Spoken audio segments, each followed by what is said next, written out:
በሀገሪቱ የንግድ ታሪክ ታይቶ የማይታወቅ ከፍተኛ ስኬት ተመዝግቧል ብለዋል ዶክተር ካሳሁን ጎፌ። ቀዳሚ መረጃችን ነው። የትግራይ ሕክምና ማህበር የአዲግራት ሆስፒታል ዋና ስራ አስፈጻሚ ዶክተር የማነ ገብረ ማርያምን መታሰር አውግዞታል። ዶክተሩ መታሰራቸውን ያወገዘው ተቋሙ ምን አለ የሚለውን እንነግራችኋለን። ማንኛውም ክልል የሀገር አቀፍ ፈተና የማውጣትና የመፈተን ስልጣን የለውም ሲል ከፌዴራል የትምህርት ምዘና ፈተናዎች አገልግሎት አንድ የመረጃ ምንጭ ለሀገር ውስጥ መገናኛ ብዙሃን ገልጿል። በትግራይ ሰሞኑን የተደረገው ምንድነው የሚለውን ትሰማላችሁ። ዛሬ ይፋ የተደረገው የአዲስ አበባ 6ኛ ክፍል ሀገር አቀፍ ፈተና ውጤት የመንግስት ትምህርት ቤቶች 96.8% ተማሪዎቻቸውን ማሳለፋቸውን የተረጋገጠው ትሰማላችሁ። ለ3 ተከታታይ ቀናት በ3 ታዳጊዎች ላይ የተለያየ ያስገድዶ መድፈር ወንጀል የፈጸመው ተከሳሽ 20 ዓመት ተቀጥቷል። ጉዳዩን በዝርዝር እንሰማለን። አቶ ሽመልስ አብዲሳ የሀብት ማከፋፈያ ቀመሮች በአግባቡ መተግበራቸውን በቅርበት መከታተል ተችሏል ሲሉ ዛሬ ተናግረዋል። ይሄንንም ትሰማላችሁ። በመጨረሻም በደቡብ አፍሪካ የጸረ ስደተኞች ተቃውሞ 2 ዜጎቿ መገደላቸውን ናይጄሪያ በይፋ ገልጻለች። ሀገሪቱ ደግሞ ለደረሰው ኪሳራ ካሳ እንደምትቀበልም እየዛተች ነው። እንደምን ውላችኋል? አሃዱ ኒውስ ኤንድ ፖለቲክስ የእናንተ የመረጃ ቻናል ነው። ከዚህ በመቀጠል ለዛሬ ለሰኞ ሰኔ 29 2018 የያዝናቸውን የምሽት መረጃዎችን አዘጋጅተናል። የሚመጥኗችሁን ብቻ መርጠን እናቀርባለን። ሰብስክራይብ ግን አድርጋችኋል? ለእናንተ ጥያቄውን ተዋለው። አዳዲስ ቤተሰቦቻችን ሰብስክራይብ እንድታደርጉ በታላቅ ትህትና ነው የምንጠይቀው። በቀዳሚነት ወደ ምንመለከተው ዜና እንለፍ። እኔ ናርዶስ አለማየሁ ነኝ።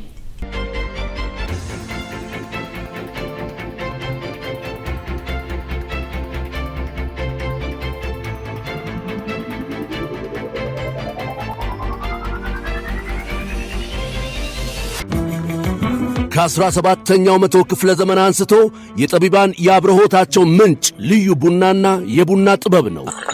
ታዲያ ይህን ቡና ለመቅመስ ጥበቡንም ለመማር ዝግጁ ኖት? አሃዱ ኮፊ አካዳሚ በአዲስ አበባ ትምህርትና ስልጠና ቁጥጥር ባለስልጣን ፈቃድ በማግኘት የረጅም ጊዜ ልምድ ባላቸው ባለሙያዎች በመታገዝ የተለያዩ የቡና አይነቶችን የመቅመስ ኮፊ ካፒንግ፣ የቡና ቆላል፣ ሮስቲንግ፣ ጣዕምን፣ ፍሬዎችን፣ ማዕዛንና አሲድነትን የመለየት ጥበብ በባሬስታና አግሮ ማርኬቲንግ ዘርፎች ስልጠና ለመስጠት ዝግጅቱን አጠናቋል።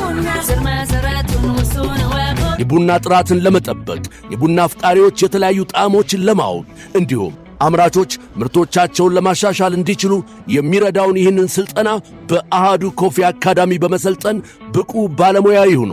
የስልጠና ቦታው በቦሌ ጃፓን ኤምባሲ ናይል ሶርስ ሕንፃ 3ኛ ወለል ላይ። ለበለጠ መረጃ በስልክ ቁጥር በ0961 88 82 22 ይደውሉልን። አሃዱ ኮፊ አካዳሚ።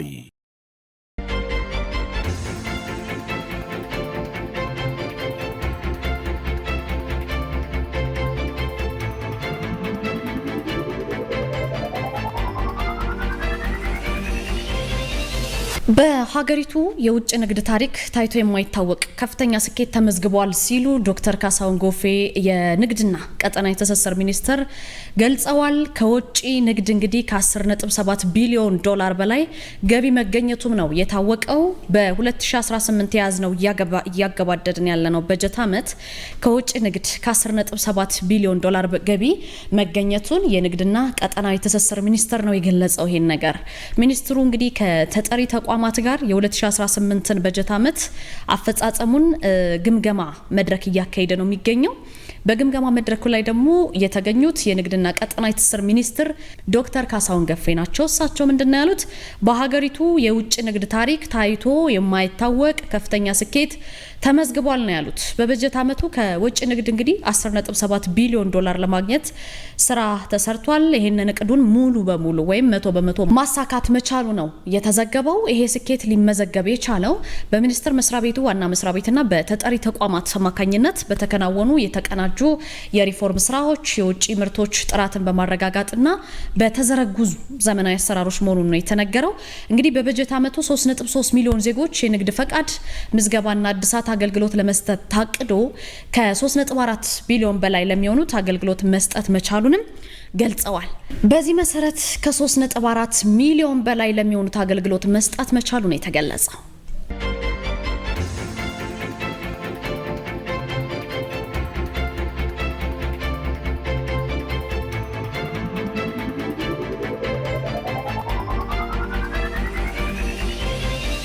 የአዲግራት ሆስፒታል ዋና ስራ አስፈጻሚ ዶክተር የማነ ገብረ ማርያምን መታሰር የትግራይ ሕክምና ማህበር አውግዞታል።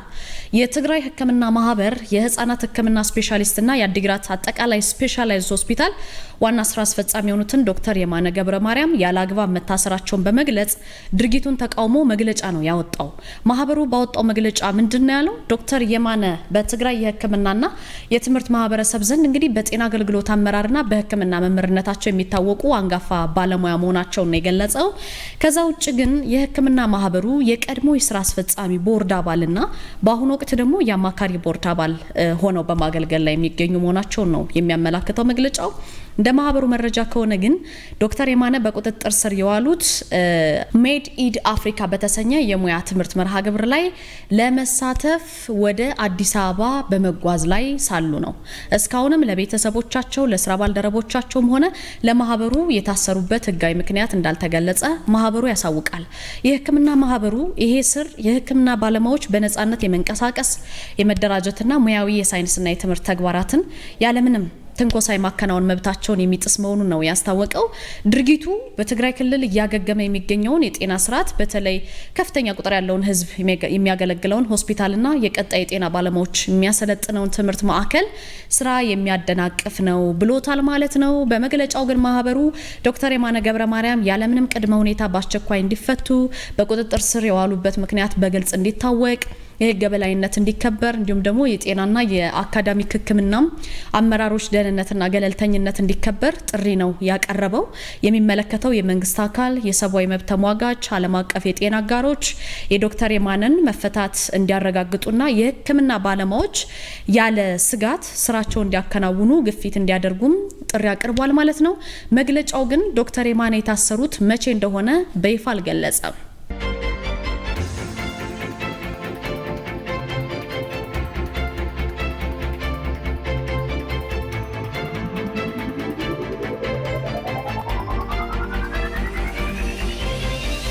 ማንኛውም ክልል የሀገር አቀፍ ፈተና የማውጣትና የመፈተን ስልጣን የለውም ሚል የፌዴራል የትምህርት ምዘና ፈተናዎች አገልግሎት ምንጭ ለአንድ የሀገር ውስጥ መገናኛ ብዙሃን ገልጿል። የትግራይ ክልል ትምህርት ቢሮ እንግዲህ ሰሞኑን በራሴ ፈተና አዘጋጅቼ እፈትናለሁ ማለቱን ተከትሎ ስማቸው እንዲጠቀስ ያልፈለጉ የፌዴራል መንግስት የትምህርት ምዘና ፈተናዎች አገልግሎት ታማኝ የተባለው የመረጃ ምንጭ ለመገናኛ ብዙሃን ምላሽ ሰጥተው ነበረ። እኚሁ የፌዴራል መንግስት አካል ምንድነው ያሉት? ይህን ፈተና የማዘጋጀት ስልጣን የፌዴራል መንግስት የትምህርት ምዘናና ፈተናዎች አገልግሎት ብቻ ነው ያሉት። ማንኛውም ክልል ግን የሀገር አቀፍ ፈተና የማውጣትና የመፈተን ህጋዊ ስልጣን እንደሌለው ነው የገለጹት። የክልሉ እንግዲህ ራሴ ፈተና አውጥቼ ራሴ ፈትናለሁ የሚለው የትግራይ ክልል አካሄድ ፍጹም ቅቡልነት የሌለው መሆኑንም አመራሩ ገልጸዋል። እንፈትናለን ብለው ከወሰኑና ፈተናውን ከሰጡ የፈተናው ውጤት ምንም አይነት ተቀባይነት ስለማይኖረው የነዚህ ምስኪን ተማሪዎችን የቀጣይ ህይወት ጉዞ ነው የሚያበላሹት ሲሉም አስጠንቅቀዋል። ቀደም ብሎ በትግራይ ክልል በተካሄደው የኦንላይን ፈተና ወቅት የነበረው ሁኔታ ያነሱት አመራሩ እንግዲህ የፌዴራል ጸጥታ አካላትና ፈታኞች በአግባቡ ስራቸውን እንዳይወጡም ጫና ተደርጎባቸው እንደነበረ ገልጸዋል ለመገናኛ ብዙሃን። ላብነትም ለጸጥታ ማስከበር ስራ የተሰማሩ አካላት መሳሪያ እንዳይይዙ እንኳን የማድረግ ጫና እንደነበረባቸው ነው የጠቀሱት። በወቅቱ ግን የተማሪዎች ቀጣይ ህይወት ጉዞ እንዳይበላሽ ሲባል ብቻ ትምህርት ሚኒስቴር ፈተናው በጫና ውስጥም ቢሆን ታግሶ እንዲሰጥ ማድረጉን አስታውሰዋል። የአሁኑ የወረቀት ፈተና አግባብ ባለው የፈተና አካሄድና ስርዓት ከሐምሌ 22 እስከ ሐምሌ 24 2018 ድረስ እንዲሰጥ መታቀዱን እኚሁ አካል ለመገናኛ ብዙሃን ገልጸዋል ማለት ነው። ይሄ ሆኖ እያለ ግን ክልሉ በራሱ መንገድ ፈተና ፈትኜ የሚለው ጉዳይ አለ። ይህንን መንገድ ፈተና ቢፈትንም በአገሪቱ የትምህርት ስርዓት መሰረት ውጤቱ ተቀባይነት እንደማይኖረው ነው ያረጋገጡት። በዚህ መሰረት ማንኛውም የክልል ትምህርት ቢሮ ከፌዴራል ውጪ የመፈተን ስልጣን እንደሌለው እሳቸው ገልጸዋል።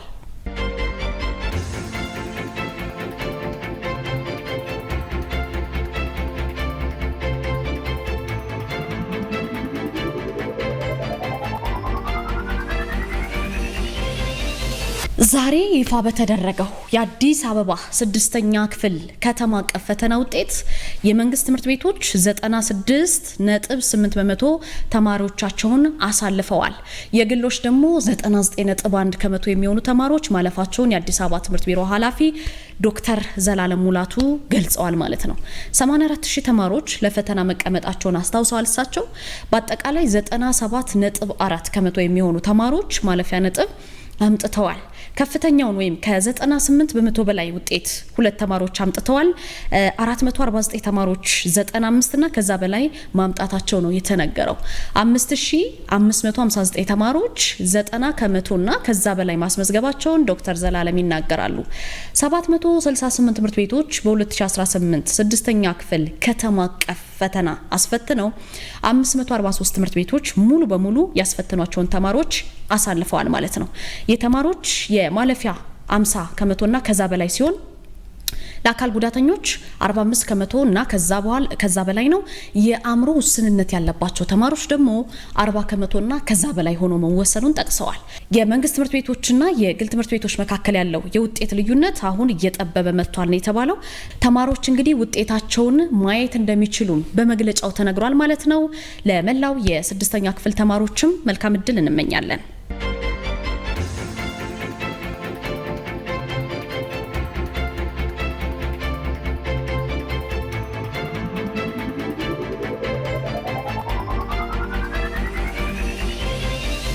ለሶስት ተከታታይ ቀናት በሶስት ታዳጊዎች ላይ ያስገድዶ መድፈር ወንጀል የፈጸመ ተከሳሽ አለ። ይሄ ተከሳሽ በኢሊባቡር ዞን እንግዲህ ሱጴ ሶዶ ወረዳ በተከታታይ 3 ቀናት ውስጥ 3 ታዳጊ ሴቶች ላይ የግብረ ስጋ ድፍረት ወይም ወሲባዊ ጥቃት መፈጸሙ ነው የተሰማው። የዞኑ ፖሊስ ዋና መምሪያ የኮሙኒኬሽን ክፍል ኃላፊ ምክትል ኢንስፔክተር አበራ ሰፋ ናቸው። እሳቸው ለመገናኛ ብዙሃን ሲገልጹ ምንድነው ያሉት? ተከሳሹ አማኑ ገቢሳ ይባላል። የ25 ዓመት ወጣት ነው። በዚህ ወረዳ ባንዲት ቀበሌ ውስጥ በተከታታይ ቀናት 3 ቀናት ማለት ነው በ3 ህጻናት ላይ የግብረ ስጋ ድፍረት መፈጸሙ በማስረጃ ተረጋግጧል። እድሜያቸው 7፣ 8 እና 10 የሆኑ ታዳጊዎች ናቸው እነዚህ ህጻናት። በተከታታይ እንግዲህ በታህሳስ ወር ከትምህርት ቤት ሲወጡ እየጠበቀ አቷል ወስዶ ይሄ ተከሳሽ ታህሳስ 17 ቀን 2018 ከቀኑ 7 ሰዓት ላይ የ10 ዓመት እድሜ ያላትን ታዳጊን የመድፈር ጥቃት ፈጽሞባታል። ታዳጊዋ በደረሰባት የጤና መታወክ ለምርመራ ወደ ጤና ጣቢያ በሄደችበት ወቅት የመድፈር ጥቃት እንደተፈጸመባት በሕክምና ማስረጃ ተረጋግጧል። ጉዳዩን በፖሊስ እንዲከታተለው ከቤተሰብና ከጤና ባለሙያዎች ለፖሊስ ጥቆማ ይደርሰዋል ማለት ነው። ከደፈራት በኋላ ፖሊስ ከተጎጂዋ ሙሉ መረጃዎችን ከወሰደ በኋላ የምትመለከቱት ግለሰብ ነው በነገራችን ላይ ይህንን ጥቃት የፈጸመው። መረጃዎችን ከወሰደ በኋላ ፖሊስ ባደረገው ክትትል የድርጊቱን ፈጻሚ ግለሰብ በአንድ የእምነት ስፍራ ራሱን ሸሽጎ ሲንቀሳቀስ በቁጥጥር ስር ነው ያለው። ተከሳሹን በቁጥጥር ስር ከዋለ በኋላ ታዲያ ፖሊስ የምርመራ ሂደቱን በሚያሰፋበት ጊዜ በዚህ ተከሳሽ በተከታታይ 3 ቀናት የመድፈር ጥቃት የደረሰባቸው ታዳጊዎች ተገኙ ማለት ነው። ወዲያውኑ አስፈላጊ የጤና ምርመራ ተደርጎላቸው በተገኘ ውጤት ተመሳሳይ የሆነ ውጤት ነው የመጣው። የመድፈር ጥቃት እንደተፈጸመባቸው እነዚህ ሌላ 2 ሴቶችም ማስረጃ ይገኛል ማለት ነው። ፖሊስ የምርመራ መዝገቡን አጠናቆ ለአቃቤ ሕግ ላከ። አቃቤ ሕግ ክስ መሰረተ። ክሱን የተመለከተው የኢሊባቡር ዞን ከፍተኛው ፍርድ ቤት ነው።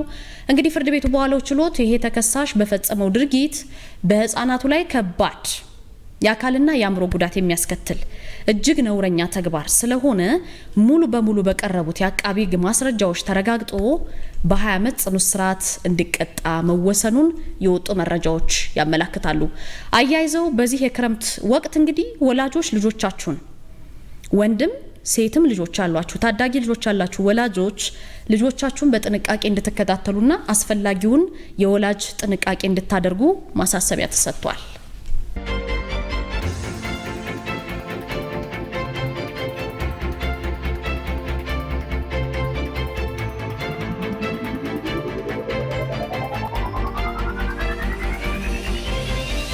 አቶ ሽመልስ አብዲሳ የሀብት ማከፋፈያ ቀመሮች በአግባቡ መተግበራቸውን በቅርበት መከታተል ተችሏል ብለዋል። ዛሬ እንግዲህ በያዝነው በጀት ዓመት እየተገባደደ ነው ያለው የሀብት ማከፋፈያ ቀመሮች በአግባቡ መተግበራቸውን በቅርበት መከታተል ተችሏል ብለዋል። እሳቸው የፌዴሬሽን ምክር ቤት የድጎማ በጀትና የጋራ ገቢዎች ጉዳይ ቋሚ ኮሚቴ ሰብሳቢ ናቸው። አቶ ሽመልስ አብዲሳ እሳቸው እንዳሉት በ2018 በጀት ዓመት በክልሎች መካከል የተመጣጠነ ልማትና የዜጎችን ፍትሃዊ ተጠቃሚነት ለማረጋገጥ በርካታ ውጤታማ ስራዎች አከናውኗል። የድጎማ በጀትና የጋራ ገቢዎች ክፍፍል ስርዓት እንግዲህ በጥናትና በተደራጀ ቅድ እንዲመራ ከማድረግ ባሻገር ወደ ክልሎችና ከተማ አስተዳደሮች የሚተላለፉ ሀብቶች ግልጽና ፍትሃዊ በሆነ መንገድ እንዲከፋፈሉ ክትትልና ድጋፍ መደረጉን ተናግረዋል። በያዝነው በጀት ዓመት የሀብት ማከፋፈያ ቀመሮች በአግባቡ መተግበራቸውንም በቅርበት መከታተል መቻሉን ይገልጻሉ አቶ ሽመልስ አብዲሳ። ይሄ ማለት የሚተላለፉ ሀብቶች ላይ ግልጽነትን ለማሳደግና የበይነ መንግስታት የፊስካል ሽግግር ስርዓት ለማጠናከር ከፍተኛ አስተዋጽኦ ማበርከቱንም ነው እሳቸው ዛሬ ያብራሩት ማለት ነው። ከዛ በተጨማሪ ግን የፌዴራል መሰረተ ልማት ስርጭት ፍትሃዊነትን ማስፈን እንዲሁም ደግሞ ልዩ ዓላማ ያላቸው ድጎማዎች በግልጽነትና በተጠያቂነት መርህ ለክልሎች መከፋፈላቸውን ማረጋገጥ የኮሚቴው ዋና ስትራቴጂካዊ ተግባራት እንደነበሩ አመላክተዋል። የኢኮኖሚና የማህበራዊ እድገትን ማፋጠንና በክልሎች መካከል ፍትሃዊ ተጠቃሚነትን እውን ማድረግ የረጅም ጊዜ ጥረት እንደሚጠይቅ ገልጸዋል። እሳቸው አቶ ሽመልስ አብዲሳ ማነቆዎችን በመለየት መረጃዎችን በወቅቱ በማሰባሰብ ደግሞ ዘላቂ መፍትሄዎችን ለማምጣት ይሰራል ማለታቸውን የፌዴሬሽን ምክር ቤት መረጃ ያወጣው መረጃ ያሳያል።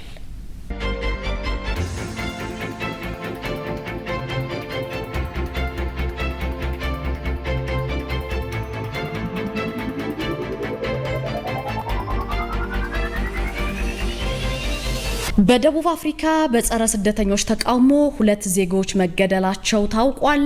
ዜጎቿ የተገደሉባት ናይጄሪያ ነች።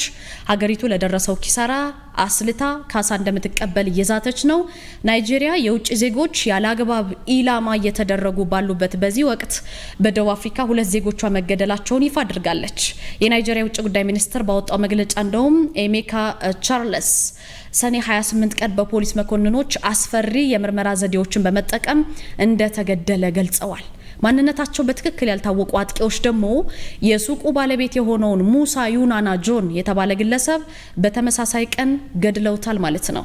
የደቡብ አፍሪካ ዋና ከተማ ፕሪቶሪያ ባለስልጣናት እስካሁን ምንም አይነት አስተያየት በጉዳዩ ላይ አልሰጡም። የናይጄሪያ ውጭ ጉዳይ ሚኒስትር እንደገለጸው ደግሞ ክስተቶቹ ያጋጠሙት በደቡብ አፍሪካ ውስጥ ከሌሎች የአፍሪካ ሀገራት የመጡ ወደ 25000 የሚጠጉ ዜጎች በስደተኛ ጠል እንቅስቃሴ ወደ ሀገራቸው እንዲመለሱ ምክንያት ሆኗል ማለት ነው። በዚሁ ስደተኛ ጠል እንቅስቃሴ ምክንያት በደቡብ አፍሪካ የሚገኙ ተቃዋሚዎች መንግስት ህገወጥ ስደትን ለመግታት የበለጠ ጥረት እንዲያደርግ እያሳሰቡ ናቸው።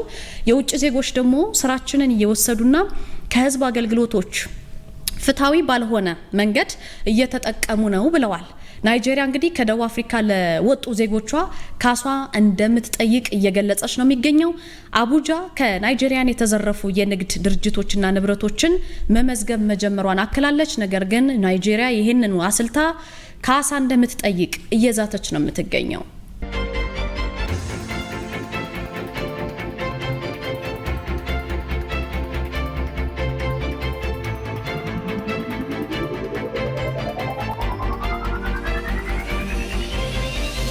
ውድ ቤተሰቦቻችን ለዛሬ ያዝናቸው መረጃዎች እነዚህ ነበሩ። አብሬያችሁ የቆየሁት ናርዶስ አለማየሁ ነበርኩኝ።